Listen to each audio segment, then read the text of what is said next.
All right, we're back with one of the most beloved movies of all time. 25 years ago, Field of Dreams captured the hearts of millions and moved many grown men and women, I might add, to tears. Kevin Costner and some of his co-stars recently returned to that farm where the movie was set. It still remains a cherished landmark. Here's NBC's Bob Costas.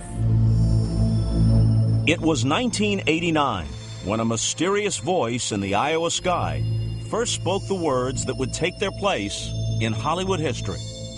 If you build it, he will come.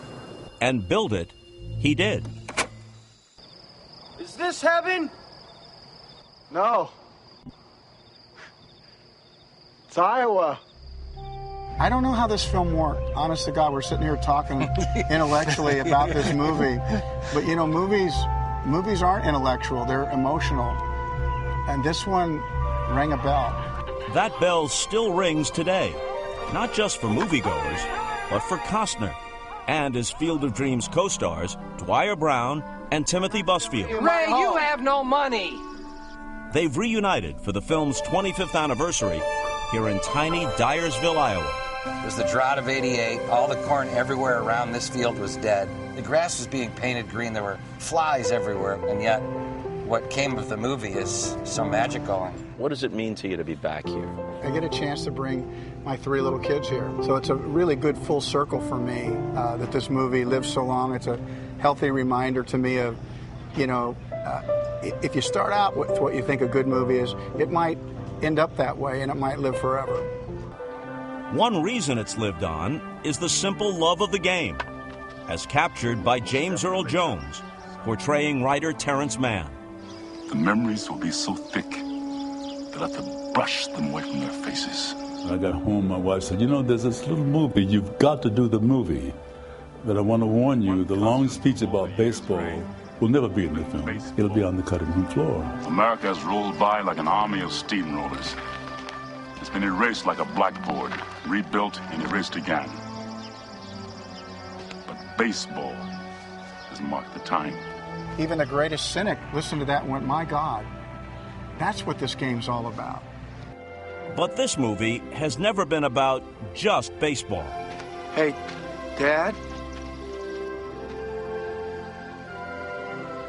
You want to have a catch? I'd like that. Dwier, how often do people, after they recognize you, say, want to have a catch? Quite a bit. And I always just say, I'd like that. And sometimes we toss a piece of paper back and forth. Usually the people have some amazing story to tell me about how the movie changed their lives. Your part is small, but if people recall only one scene, that's the scene. That moment is so moving to people. And if you have any sort of father issues, it gets imprinted in the back of your mind. You know what the line has become in popular culture now? People say, if you build it, they will come. But the actual line is, if you build it, he will come. He is your dad.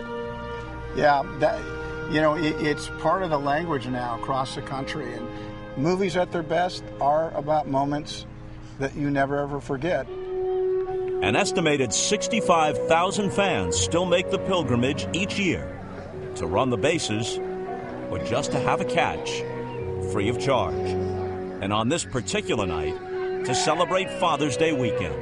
You know, you don't know if you're in Disneyland or in Iowa.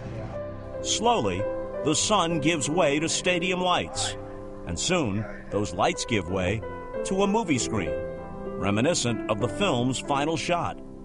Late into the Iowa night, people have come to the Field of Dreams. A lot of times people go, you know, the movies don't mean anything. This one did. This little movie did. We're going to make a pilgrimage there. If you haven't seen the movie beautiful. in a while, go out and rent it because it is fantastic. I'm crying at that story. Bob Costas did a great job on it, too. So, Bob, thank you very much. And there was a celebrity softball game the morning after on that field. Imagine how much fun it would have been to play in that. Amazing.